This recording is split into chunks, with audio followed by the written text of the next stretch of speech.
What's up, guys and gals? Welcome back to the Nerd Castle. Today in the world of indie games, we're going to be checking back in on a game that I think impressed me pretty decently well the last time that we checked it out, so much so that I haven't really had to update my coverage of the title. We covered this one, I think, in September of last year, and it's a game called Wildmender, and I'm covering it again because this is a game that has gotten a tremendous amount of updates, and then on top of that, this is a game that I think really exemplifies the idea of what an exploration open-world RPG should be. So today we're going to dive in for about 30 minutes. This is probably going to be reasonably edited just because there's a lot of walking, there's a lot of travel time, there's a lot of passing time, so this may not be an uncut episode like I typically do, but at the same time, this is a really cool game, and I struggle to think really of anything else quite like it that exists out there in the world of gaming. It's just one of those titles that, oh boy, okay, yeah, we got problems out here. It's one of those titles that there's really not that many things like it. I gotta, like, reflect beams back at that guy right there. So we're gonna play for about 30 minutes. If you wanted to get the game for yourself, I will have a link for you down below in the description. On top of that, you can also take a look if you wanted to go to my Twitch stream or to my Discord. You're more than welcome to do so. I think I reflected a little bit right there. But what is happening on screen right now? Well, the basic core idea of Wildmender is that you are a druid, and you have been sent out or you have come out. I don't really know if you were assigned or if you just kind of end up here. I don't know how it all works. But you are a druid, and your entire responsibility is for this giant desert post-apocalyptic area. And this is a different type of open-world RPG from a lot of the other ones that you're going to play. Because while there is combat inside of this game, this is very much a game about exploring. This is a game about becoming familiar with the area that you are inside of. It's a game about moving plants around. It's a game about moving water supplies around. It's a game about making channels and terraforming, bringing a place back to life that is dead due to some corrupt influence that no one can really put a finger on exactly what it is. As of right now, I think I've been playing the game for roughly probably 3 hours. I think is about how far into the game I am for right now, and I've been very impressed with this title. I've enjoyed it a lot. This is a game that has a lot of survival implements to it as well. You're not just cultivating this place and making it nicer for your own health because you find it enjoyable to do so. In this game, you're doing it because that's the only way that you can really get a food supply or get a water supply or be able to make it across the desert is by creating sort of this oasis that can supply you with all of the things you need in order to be successful out here in the wasteland. I want that scroll right there. Those are rare. All right, so I'm going to head back to base, and I'll give you a brief little tour of sort of the basics, because until you see my oasis, it's not going to be amazingly clear what the point of all this is. Right now, you're seeing desert. There's, like, cool places that we can explore. There's fun things to look at. I wonder if there's a teleporter around here somewhere that'll save me a trip back home. Let me look around. No teleporter around, unfortunately, which means we're going to have to do this the old-fashioned way. The old-fashioned way is just hoofing it. That's it. We just got to put some hoofs to the road, man. I'll see you when we get back home to base. Well, all things considered, we actually do have a teleporter right here. This is one of those games that one of the first things I noticed about it while I was cruising around the desert is that there's a lot of quality of life here. So there's a couple of flaws with the game that I think become apparent pretty fast, and like one of them is that there's a lot of travel time. You're going to be walking quite a bit. It is apparent to me that the developers realized that too at some point during the creation of this game, because now they've created a fast travel network all over the map. You've got flying implements, you've got the ability to surf down dunes. There's ways to get around more quickly now, which is really nice. And I'm about to use one of them to go back to our central oasis so that I can give you the grand tour of what I've been doing over here. This is my garden. This is all of the creation that I have made in the last 3 hours. I've planted every one of these plants. I've created this water channel right here. There's a spring stone. You're going to find those all over the map. There is progression in this game, so you are going to be learning to do things, but for right now, my current mission is that I'm supposed to be finding the shards of this guy. He's a guardian spirit of our people, and he was fragmented and destroyed, and so that thing that you saw me fighting where I was reflecting the beam back and annihilating it, that was a corrupted shard of this spirit that causes destruction and drains the land of its vitality and mana. And so I think I've got the last piece of him that I can drop off. So there it is. I remember now. Something is very wrong with this world. We need to find Naya. Her temple should be where those comets were heading. Be sure to bring her an offering. She loves acorns, and we need her help to fix this. Alright, cool, man. I can do that. Naya is the goddess of water. She'll be sure to know what's going on here. Let me go ahead and fill up my water bottle very quickly from this little channel over here. We'll go ahead and get ourselves a drink, too. But why do you have to make a garden in this game? Well, you have to make a garden in this game, and you have to spread water around, because this is a very hostile environment. When you're out in the sunlight, your water drains faster. When you're out in the wind, your water drains faster. So you need to be creating all these utilities and foods that restore your meter if you ever want to have any hope of being outside during the daytime. Now, the game does have two phases. It has daytime and it has nighttime. And during nighttime, you're actually in super good shape because the world transforms a little bit and you can see the spirits of the dead, and you can also see the spirits of all of the dead wildlife that used to exist in this area, and you can interact with them, you can speak with them, you can commune with them, and that is how you get new progression and level up your character so that you can unlock new recipes, you can unlock new buildings. You can see over here that I've got a few buildings that I've constructed since I started playing. I've got a workbench over on this side where I can make, I guess, bracelets or something. I don't know exactly what all these do. Apparently this increases my inventory by 10 slots.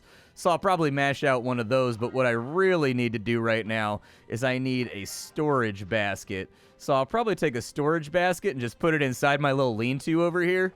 There we go. And now, let's go ahead and cancel that on out. I should be able to just throw in some of the grains and things that I don't want to deal with here.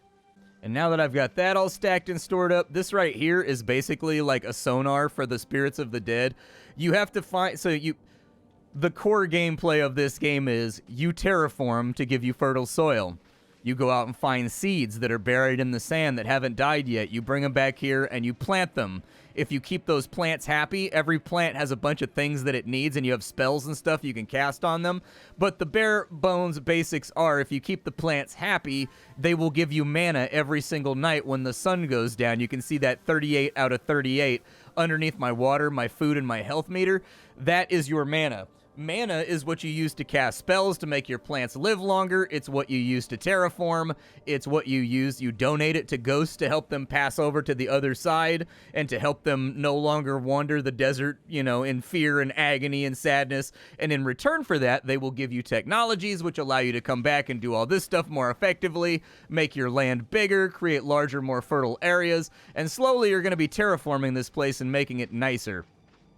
For now, I do want that wooden bracelet. So with this wooden bracelet right here, if I just slap that on, oh yeah, dude, it put a little bracelet on my wrist too. Well, it gives me 10 inventory slots, and that's enormous because I don't feel like micromanaging my inventory slots any longer. For now, the goal that we need to go interact with is that there's a city inside of a blood red dome over there. It was being hit by beams that were keeping the shield up. That last crystal you just saw me destroy, it's because I destroyed all the beams that were feeding the thing. And so I think we should now be able to go back over there and enter the corrupted city. So let me gather all my goodies, and we'll see what we can get around here. I'll drink some water because we're at midday right now. We'll grab that. I think all of my amaranth has now grown, or at least some of it has. If you wanted to see how planting works, this is exactly how planting works. You just run around planting stuff, and then from there, you've got to make sure the little blue meter is filled up on all the plants that you've recently planted. Otherwise, I promise you most assuredly, they will not grow. I will take the amaranth, fresh amaranth grain. Is that one ready to go too? That one's got under an hour left. I just need food. I don't really care about the rest of it. I just need to make sure that I've got myself a little bit of victuals that I can throw down my gullet here, because forageables, I've kind of tapped out the entire map, unfortunately. There's not a lot of forageables left. The good news is we shouldn't be traveling in the sun once we get moving, so I think we should be all right. We'll go ahead and eat those real fast, too. There we go. We're all nice and filled up. I'm going to go ahead and drink, and then we'll fill that back on up because it's the only water bottle that I got. And then we've got a couple of options here for what we can do right now. We can head back on out. I do have some things that I can build that I have not built yet, like the loom, for example, which is yet another thing that I can craft with.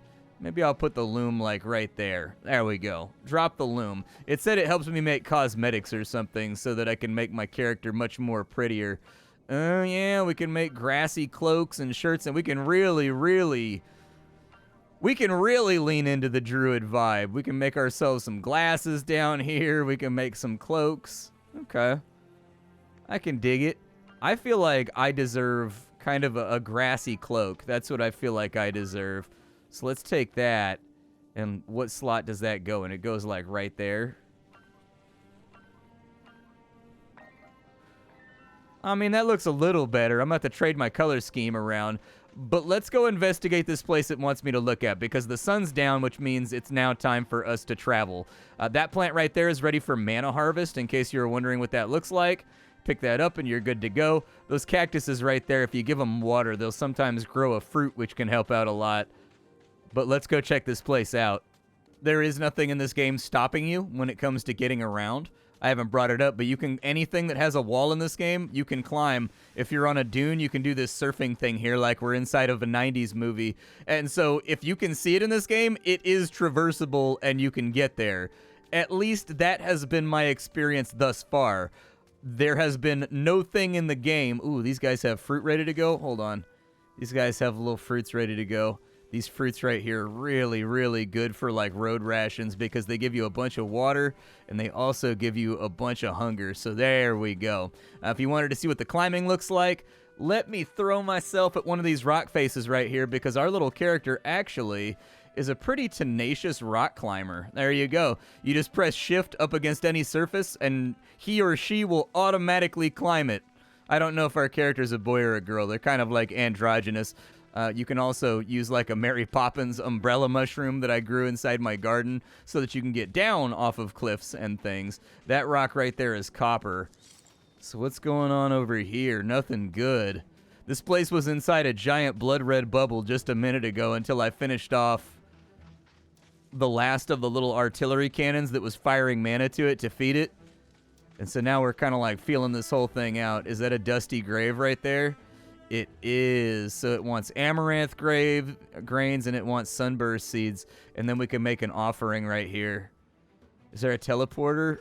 Yeah, there is. There's one over there, and I think I still have an acorn on me. You need an acorn. One thing I like about this game is they sort of lean into the alchemical druidic vibe of this whole thing. You need reagents for a lot of your spells for, like, you know, awakening that grave over there to hear what it has to say, or to open up the tiger gate right here, for example. I can go ahead and get the sigil gate right there. Then I can use my mana to teleport back over to here. I can grab the couple things I need out of my storage in order to fix up that grave, and then we can waste a lot less time. Now, I am a teensy tiny bit concerned.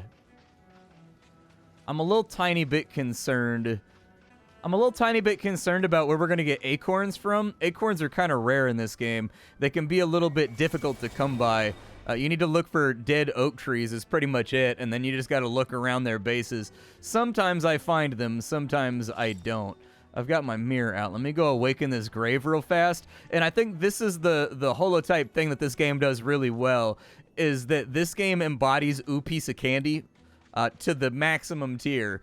This game, all of the quests that they give you are effectively an excuse to get you out in the world so that you'll see something like that right there, and you'll be like, what is that? And then you'll go look at it. That'll pop another quest that'll send you to another spot. You'll see 2 or 3 more points of interest on your way there, and you end up on this never-ending chain of just like, ooh, piece of candy, what is this? Ooh, piece of candy, what is this? So make an offering. Leave a small offering to request the aid of the ancient gardener. Okay, yeah, take the amaranth grains, I guess. You can take some sunburst seeds. Hey, the ancient gardener, what does she do? Oh, okay, so she's just like every other ghost. The difference is she's hidden inside of a grave. Gotcha. I remember when this land was green and now the sun burns instead of nourishing and the earth is choked with salt. keep an eye on your water, little one. So she just gave us a level up. These are the talent trees for the game. There are 3 different types of ghosts, and then there are 2, these I'll talk about those in a second. There's survival ghosts, arcane ghosts, and spiritual ghosts. They will teach you different things. So survival ghosts, they give you the SP that you need to learn different crafting recipes. Arcane ghosts, they teach you magic spells that can allow you to revive plants from the dead. They can allow you to summon rain, all kinds of druidic type stuff. Spiritual over here are kind of like support things that you can do. So for example, I have animal empathy, which allows me to make friends with animals, and they can help us in utilitarian ways that we couldn't accomplish by ourselves. Or I could take Water Seeker the next time I get a spiritual memory, and that will allow me to upgrade the springs that are all over the map so that I can have more gardening areas, so that I can grow more plants. These over here are secrets. You will uncover these secrets as you do activities and find things out in the world. You'll find like a plaque on a wall commemorating something, for example, and it will unlock these, and then if you complete the achievement that's linked with this, you will then get just a passive bonus that makes you more hardy, or increases your HP, or increases your hunger meter, or allows you to run a little bit faster. Stuff like, there's a ghost over here. I'm gonna vaporize him. Get out of here, ghost. Those things sometimes will also attack your base too. I haven't been able to figure out exactly what triggers it, but they do sometimes attack your base as well. Ooh, treasure chest, nice. What you got for me, treasure chest? Amaranth grains, and a spiritual scroll. Can I do anything with the spiritual scroll? Hey, did that just give me a spiritual memory unlock? Nice, dude. Okay, I just need like 1 or 2 more of those then. And so as you can see, there's also incentivization for you to go out and explore. Not just for the stat points that you get from finding things and doing things, but also for the fact that you can unlock new ghosts, you can unlock new achievements that you've got to worry about while you're out in the game world. Just lots and lots of little distractions is the best way that I know how to describe this title. For right now, let's go into the temple and look. I don't have any acorns right now, and they specifically said that I needed to have acorns in order to revive Naya. So I'm a tiny bit worried about that. So Naya's got like the tiger statue. That's just a seed. I don't care about that. Thorntail pods, ancestral lily flowers. There's like some things around here, but none of them are the thing that I need. So we just need an acorn. All right, let me see if I can find an acorn very quickly. There's a bunch of oak trees outside.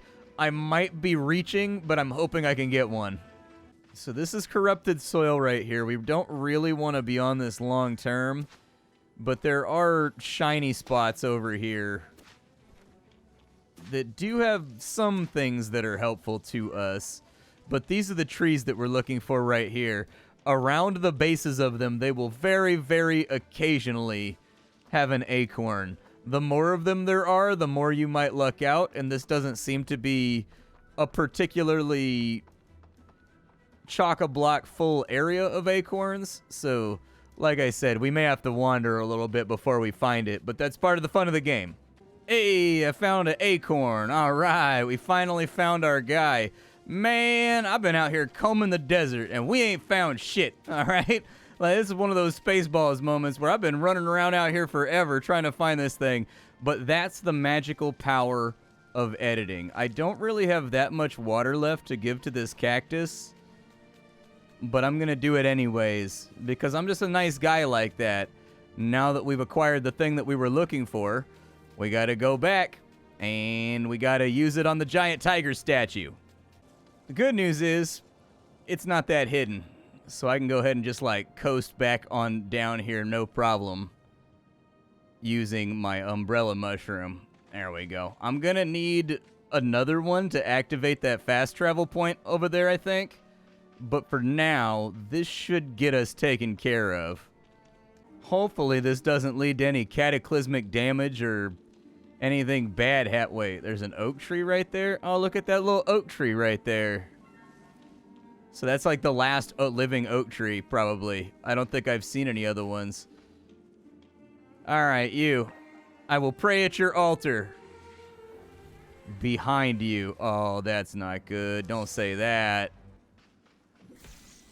All right. Let's fire some lasers at some ghosts. See if we can get ourselves out of this situation before too long. Combat in this game is not, like, wildly sophisticated, so don't worry about it too much. The combat is probably the clunkiest part of the experience, but the game is fun and enjoyable. You guys just do what you're going to do. Yeah, I was going to say I'll reflect it back at you if that's what you want to do. I don't think I reflected any... Oh, there's a guy right there. Yeah, that'll do it. There we go. Reflect that back, too. Get that wizard out of the way. Good. We're getting there. Get you. Oh, that might have been too early. Nah, we're all right. But yeah, the combat is probably the most utilitarian part of the game, in my opinion. My goodness, look what you've managed for them to stoop so low as ambushing a... Oh, the tree grew. Nice. Sorry, I'm getting ahead of myself, and it's good to see you again. Yeah, it's cool, Tiger Lady. What's up? You don't remember me, do you? The Wraiths took a lot from us, also from you. To think they still awoke after all this time to siphon more power from your creation, Stridge is going to be furious. But here you are, freeing me with nothing but an acorn and a mirror charm. I am Naya, the mother of rivers. I helped bring you into this world in the hopes of restoring the wasteland. And look at you. Truly, you are incredible, and I'm proud of what you've managed already.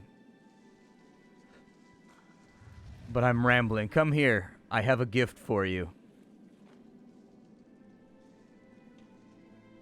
I would love a gift. I will give you this seed of memory as a gift. Use it to climb and run quickly across the land. Try using it and return when you wish to know more of my knowledge. Oh, cool, it does. It makes me super fast. What does a root bridge do? Oh, wow, it gives me like, okay, so that's for traversal as well. What does a vine do for me? I'm not exactly sure what the vine did for me. So it's pretty clear what the flower path is doing for me, and it's pretty clear what the root bridge is for. But I'm not super sure what the vine is for. Either way, dude, we have water. Look at all this water we have right here. Nice, dude. You love to see it.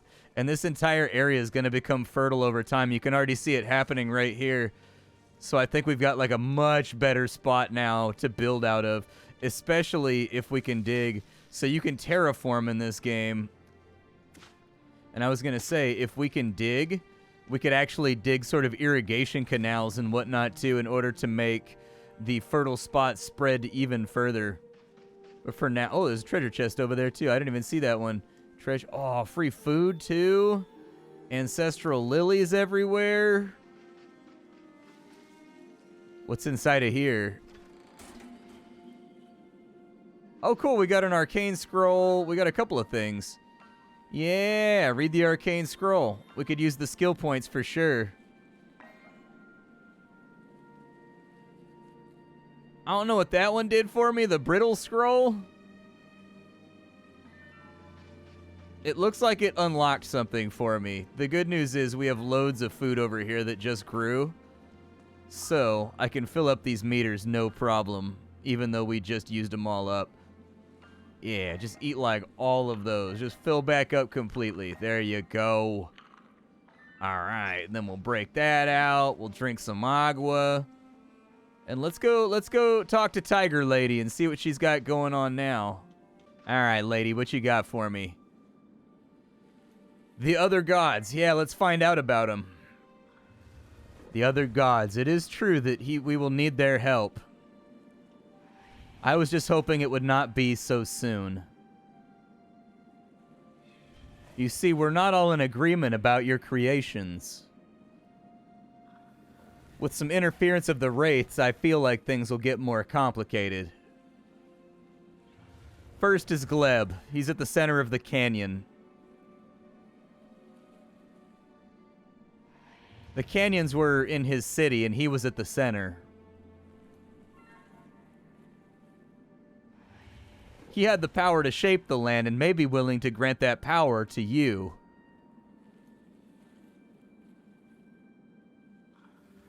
The next is Stridge. She's a goddess of storm. Her home in the Salt Flats is not what it once was, nor is she.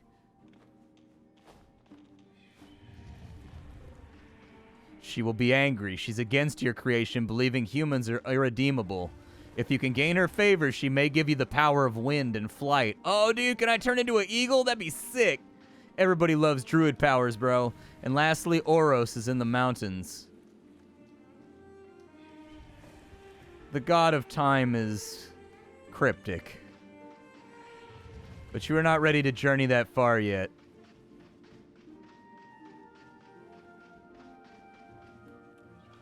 I would recommend starting your journey by finding Gleb in the canyon. Or if you think the winds will help you more, Stridge is not far from here.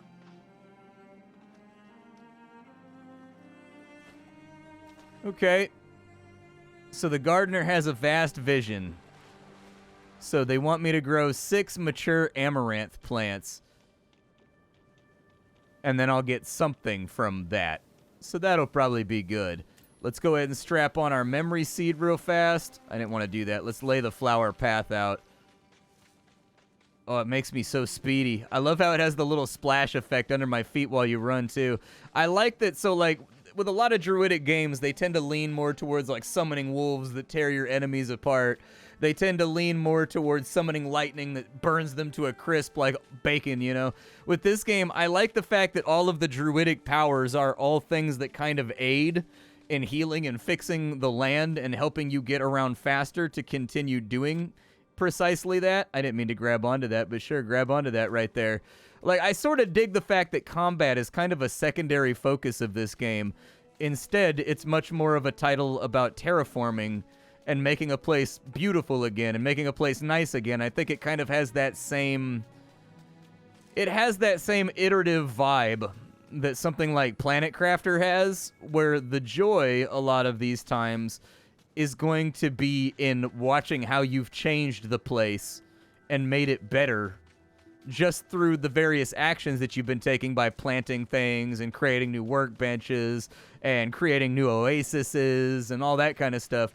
I really recommend this game. I think it's great. I've been playing for a couple of hours, and I think it's really entertaining.